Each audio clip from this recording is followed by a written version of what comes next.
Ticket में साफ तौर पर देखा जा रहा है कि आजसू से तो वहाँ पे सुप्रीमो जो सुदेश कुमार महतो वही लड़ेंगे और कांग्रेस और जेएमएम का जो अभी तक कैंडिडेट वहाँ पे नहीं मालूम चल रहा है। और तीसरा जो जेबीकेएसएस है उनका जो कैंडिडेट है वहाँ पर कई सारे दावेदार सामने आ रहे हैं। यहाँ पे भी देखे होंगे कि जयराम महतो बार बार कहते हुए नजर आए हैं कि अगर अमित महतो हमारे साथ आते हैं तो वेलकम रहेगा, इस तरह से वे कहते हैं। लेकिन यहाँ पर उसके सामने बहुत बड़ा ये चुनौती हो गया है कि अमित महतो को समर्थन दे या जेबीकेएसएस अपना कोई उम्मीदवार वहाँ पे उतारे।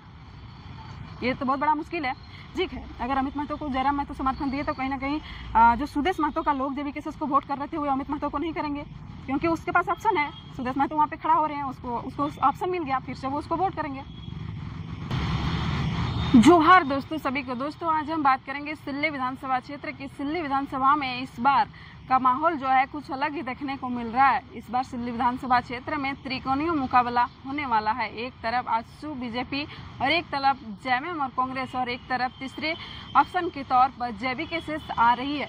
उसके अलावा और जो अमित महतो की पार्टी है केजीपी, ये चार पार्टियां जो है एक साथ वहां पर चुनाव लड़ेंगी। लेकिन इस बार का माहौल कुछ अलग ही हो रहा है। जेबीकेएसएस की अगर बात करें तो कुछ दिन पहले जो जेबीकेएसएस के केंद्रीय अध्यक्ष हैं उनका सभा किया गया था सिल्ली में भी, और उससे पहले बुंडू में किया गया था। लेकिन बुंडू में काफ़ी ज़्यादा भीड़ हुई थी और सिल्ली में नहीं हो पाई। इसका कारण मुझे नहीं मालूम है।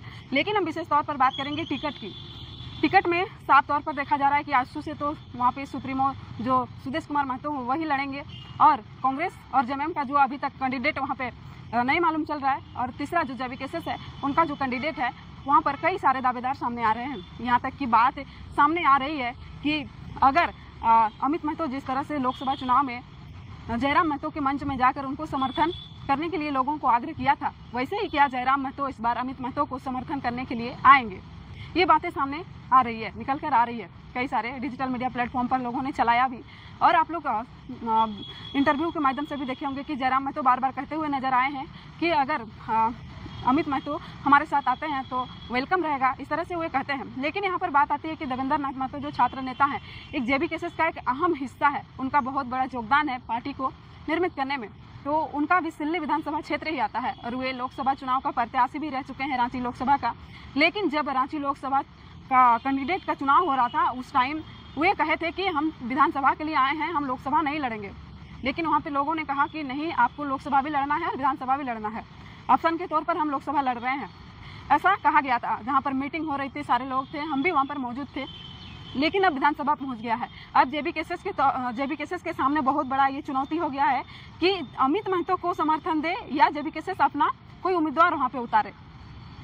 ये तो बहुत बड़ा मुश्किल है, क्योंकि अगर देवेंद्र नाथ महतो को टिकट वहाँ पर नहीं मिलता है तो कहीं ना कहीं जेबीकेएसएस को ये थोड़ा सा नुकसान हो सकता है, क्योंकि देवेंद्र नाथ महतो एक छात्र नेता हैं और काफ़ी दिनों से वो आंदोलन को नेतृत्व करते आए हैं। तो कहीं ना कहीं उनका प्रभाव थोड़ा सा देखने को मिलेगा। और अगर अमित महतो को वहाँ से जयराम महतो अगर समर्थन करते हैं तो कहीं ना कहीं आजसू जो है उनका जीत थोड़ा सा आसान हो जाएगा, क्योंकि जो आजसू के लोग जेबीकेएसएस को समर्थन वोट करते थे वे अमित महतो को नहीं करेंगे।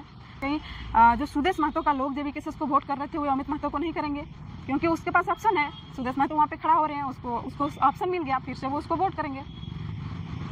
यहाँ पे अगर जेबीकेएसएस भी उम्मीदवार उतारती है और अमित महतो भी चुनाव लड़ते हैं तो ये दोनों वोट थोड़ा बहुत काटाकाटी हो जाएगा और फिर भी सुदेश महतो का ही जीत यहाँ पर दिख रहा है।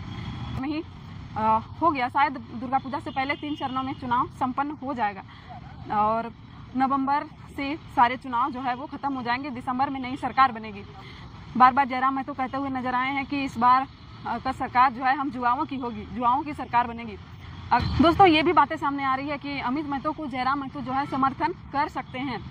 लेकिन यहाँ पर एक बात है कि जब लोकसभा का चुनाव हो रहा था, जेबीकेएसएस का कैंडिडेट था रांची लोकसभा में, सिल्ली विधानसभा क्षेत्र उसके अंडर में आता है, तो अमित महतो उसके समर्थन में क्यों नहीं उतरे? जबकि गिरिडीह में नामांकन हुआ था उस टाइम भी वे वहाँ पहुँचे थे और सोशल मीडिया में भी काफ़ी बार वो कह चुके हैं कि मेरे जितने भी समर्थन है वो गिरिडीह के सभी लोग जयराम को वोट करें, ऐसा अमित महतो कहे हैं। लेकिन कभी भी रांची लोकसभा के लिए ऐसा बात उन्होंने नहीं कहा। तो अभी जब विधानसभा का चुनाव होगा, अगर अमित महतो को टिकट मिल भी गया तो देवेंद्र नाथ महतो को सपोर्ट करने के लिए लोग कह रहे हैं, तो वे यहाँ पर लॉजिक है, वो क्यों करेंगे? क्योंकि जब उनका टाइम था तब ये नहीं किए, तब ये क्यों करेंगे? ये तो बात है। लेकिन अब पार्टी के सामने तो कुछ नहीं होता है। अगर पार्टी में रहकर संगठन को संगठन की ओर से उनको कहा जाए कि नहीं आपको समर्थन करना ही पड़ेगा, तब तो उनका मर्जी है, वो क्या कर सकते हैं। लेकिन यहाँ पर कहीं ना कहीं ये सवाल तो उठेगा कि जो एक पार्टी का अहम हिस्सा है, पार्टी को बनाने में एक अहम योगदान है, कहा जाता है कि जेबीकेएसएस के रीढ़ का हड्डी है देवेंद्र नाथ महतो, तो कहीं ना कहीं प्रभाव तो देखने को मिलेगा। केएसएस अगर कैंडिडेट उतारती भी है और केजीपी भी लड़ती है तो ये दोनों आपस में वोट काटाकाटी हो जाएगा और सुदेश महतो फिर भी निकल रहे हैं। तो मुझे लगता है मिलकर लड़ना ही यहाँ पर अच्छा रहेगा। अगर मिल के लड़ते हैं तो कहीं ना कहीं बस खत्म। लेकिन यहाँ पर सब सीट के भूखे हैं, बिना सीट का कोई रह नहीं सकता, ये बात तो सही है। पावर किसको नहीं चाहिए, पावर तो सबको चाहिए। लेकिन इस बार का राजनीति वाकई में बहुत अहम होने वाला है, बहुत ही अलग टाइप का होने वाला है। जहाँ पर देखिए लोकसभा चुनाव में इस बार क्या हुआ कि जहाँ जहाँ जेबीकेएसएस का कैंडिडेट रहा वहाँ पर बीजेपी को फायदा हो गया। जैसे कि खूंटी लोकसभा की अगर बात करें, खूंटी लोकसभा में जेबीकेएसएस का कैंडिडेट नहीं था, वहाँ का आदिवासी और जो कुर्मी का वोट था वो सीधे जेएमएम या कांग्रेस का जो प्रत्याशी थे उनको पड़ गया। लेकिन अगर वहीं पर जेबीकेएसएस का कैंडिडेट रहता तो मुझे लगता है कि कुछ कुछ कुर्मी वोट और कुछ कुछ आदिवासी वोट जेबीकेएसएस को मिल जाता और सीधा सीधी जो आदिवासी का वोट है वो बीजेपी को मिल जाता, कुछ कुर्मी वोट भी मिल जाता और बीजेपी निकल जाता। रांची लोकसभा की भी बात यही हुआ। अगर जेबीकेएसएस यहाँ पे नहीं रहता तो हम दावे के साथ कह सकते हैं कि इस बार कांग्रेस रांची लोकसभा सीट जीत जाता, क्योंकि 5.5 लाख वोट पहली बार आया है कांग्रेस का रांची लोकसभा में और जेबीकेएसएस था ऑप्शन के तौर पर 1,31,000 वोट इधर कट गया। तो कहीं ना कहीं इस बार का चुनाव जो है वो तो अलग होने जा रहा है। तो कहीं ऐसा ना हो जाए इस बार भी विधानसभा चुनाव में कि जहां जेबीकेएसएस का कैंडिडेट रहे वहां पर बीजेपी को फायदा हो जाए, क्योंकि जब चुनाव पहुंचता है उससे बहुत सारे अफवाह जो है वो सामने आते हैं।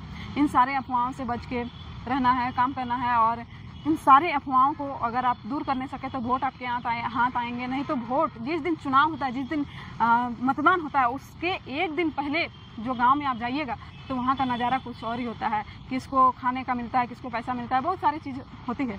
तो चलिए इस बार का विधानसभा चुनाव में देखते हैं क्या कुछ बदलाव होता है, क्या कुछ दिलचस्प रहता है। आप भी देखिए और हम भी देखेंगे।